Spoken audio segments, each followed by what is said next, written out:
ও দেখো দেখো আজকে কি বানিয়েছি। আজকে একটা অন্য ধরনের একটা রেসিপি বানিয়েছি। আর এটা কি, এটা হচ্ছে পালং চিকেন বানিয়েছি। তো বন্ধুরা চটপট দেখে নাও আজকে কিভাবে পালং চিকেনটা বানাই।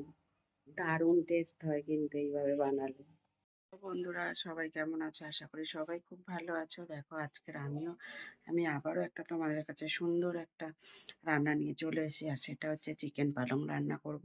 আর চিকেন পালংটা কিভাবে রান্না করি সেটাও দেখে নাও। আর হ্যাঁ, দেখে কিন্তু অবশ্যই লাইক কমেন্ট শেয়ার করে দিও, যারা ফেসবুকে দেখছো। আর যারা আমার ইউটিউব চ্যানেল দেখছো তারা কিন্তু অবশ্যই একটা সাবস্ক্রাইব করে পাশে থেকো। কেমন? তো চলো আমি পালং চিকেনটা কিভাবে বানাই আজকে তোমরা চটপট দেখে নাও। বন্ধুরা এখানে আমি প্রায় 400 গ্রামের মতন মাংস নিয়ে নিয়েছি। আর এখানে দেখো পালং শাকটা ভালো করে ধুয়ে নিয়েছি। এখানে দেখো পেঁয়াজ কুচিয়ে নিয়েছি, আদা রসুন ছোট ছোট করে একদম কিউব করে কেটে নিয়েছি। এখানে আদা রসুন পেঁয়াজ বড় বড় সাইজের কেটে নিয়েছি। আর এখানে কত কিছু শুকনো আছে, মশলা আছে। দেখো সাদা জিরে লবঙ্গ দারচিনি বড় এলাচ গোলমরিচ সমস্ত কিছু এখানে নিয়ে নিয়েছি। এখানে স্টার নিয়েছি, দেখো সমস্ত কিছু নিয়ে নিয়েছি এখানে। এবারে চলো রান্নাটা করবো কিভাবে দেখে নাও। তো সবার প্রথমে আমি দেখো চিকেনটাতে কাঁচা লঙ্কা আদা রসুন বাটা দিয়ে দিলাম। আর এটাতে না একটু দইটার পরিমাণটা একটু বেশি লাগবে। দইটা আমি প্রায় 150 গ্রামের মতনই দিয়ে দিলাম।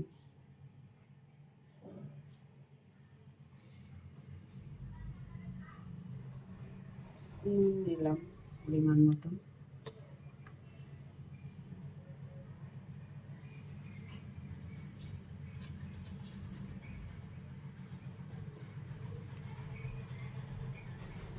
হলুদ দিয়ে দিলাম।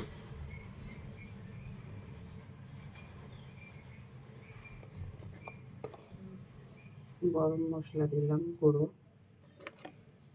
হাফ চা চামচের মতন। আর হাফ চা চামচের মতন জিরে গুঁড়ো দিলাম।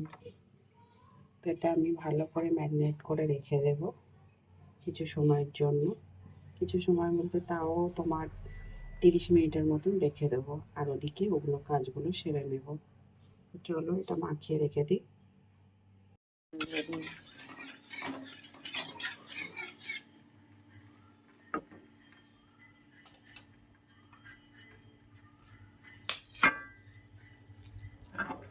এখানে দেখো সমস্ত গোটা মশলাগুলো দিয়ে দিচ্ছি তেলের মধ্যে।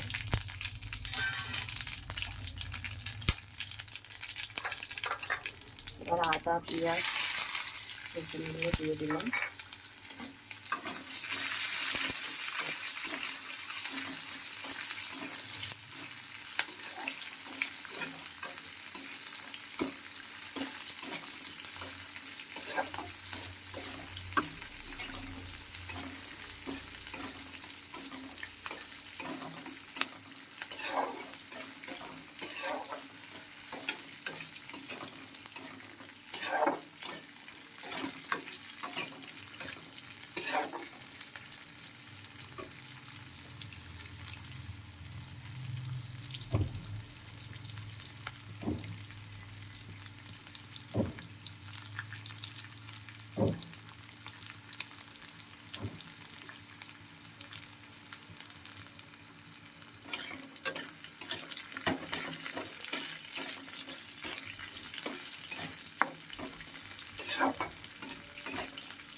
এবার আমি এতে পালং শাকটা দিয়ে দিই।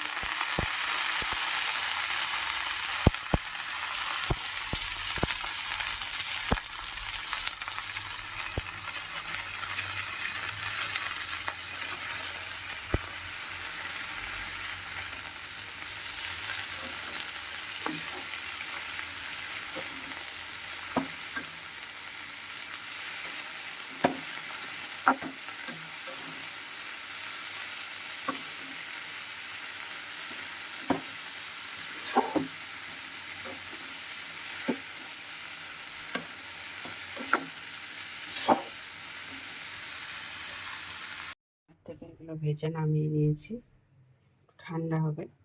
আর এদিকে দেখো ফোড়নে দেবো, আবার চিকেনটা বসাবো। গোটা শুকনো লঙ্কা, দারচিনি, লবঙ্গ আর গোটা বড় এলাচ ফোড়নে দিচ্ছি। একদম ধীরে ধীরে করে পেঁয়াজ কুচিয়ে দিয়ে দিলাম।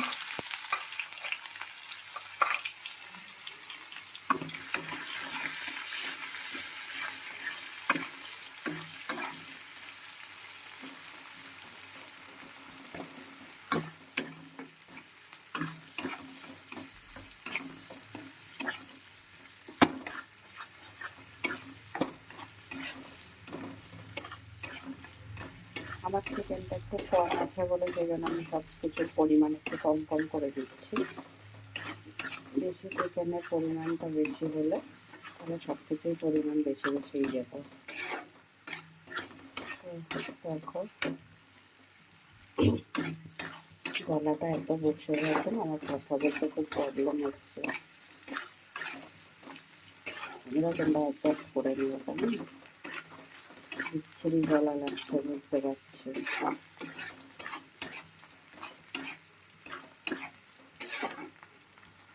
দেখো পেঁয়াজটা একটু ভাজা ভাজা প্রায় হয়ে গেছে। এবারে আমি যে আগে থেকে মাখিয়ে রাখা চিকেনটা দিয়ে দিই।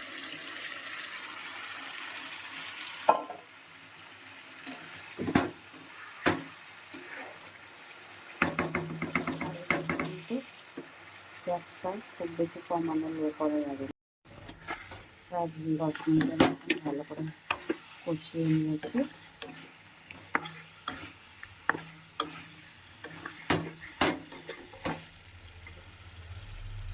এবারে আমি এটা মিক্সিতে দিয়ে পেস্ট করে নিয়ে আসবো।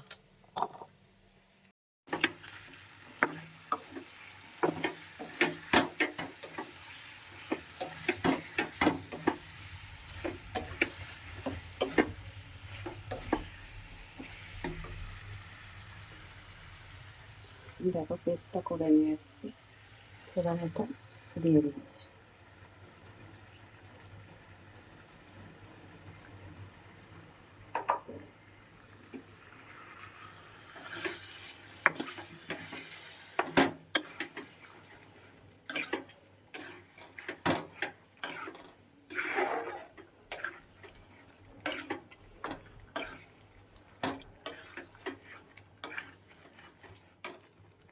এবারে আমি আরও একটু সামান্য লবণ দিয়ে দেবো,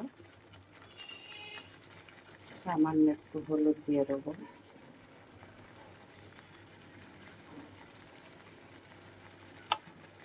আর একটু গুঁড়ো লঙ্কা দেবো।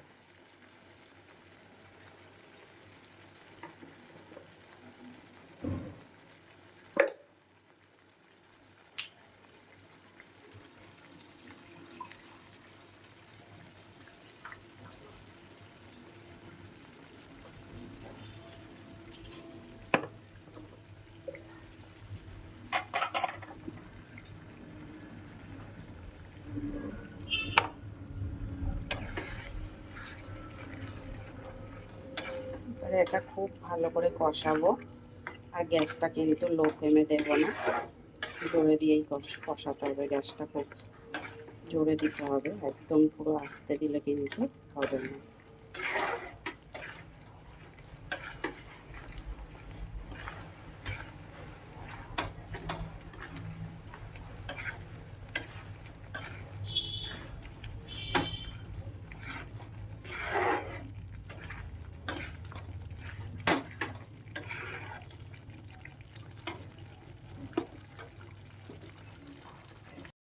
প্রায় 15 মিনিট পরে চিকেনটা নামিয়েছি। এবার এটা এটা একটা জিনিস দেবো, দেখো এখানে বসিয়ে দিয়েছি।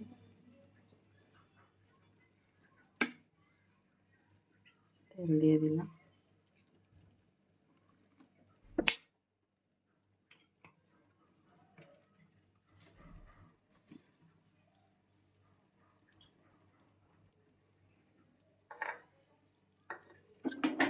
তেলটা দেখো গরম হয়ে গেছে প্রায়। এখানে দেখো আদা রসুন একদম কুচি কুচি করে কেটে নিয়েছি, দিয়ে দিলাম।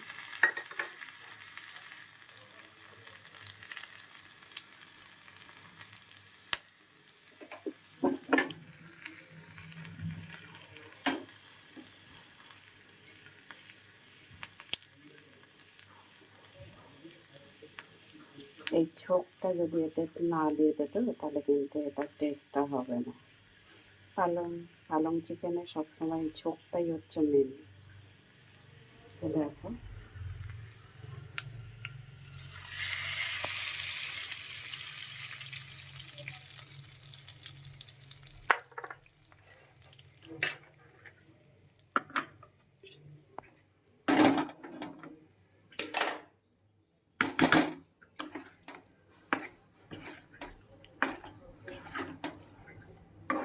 এটা দিলে একটা সুন্দর গন্ধ বেরোবে।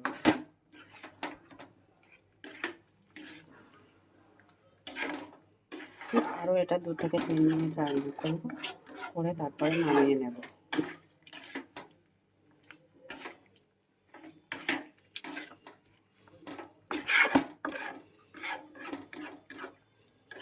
পালং চিকেন কিন্তু তুমি পরোটা, রুটি, ঠিক আছে, যার সাথে খাবে তার সাথেই ভালো লাগবে। আর গরম গরম যদি ভাতের সাথে খাও তাও ভালো লাগবে।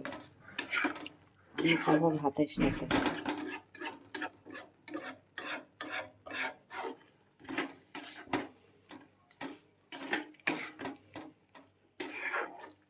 তো চলো এবার নামিয়ে নেবো।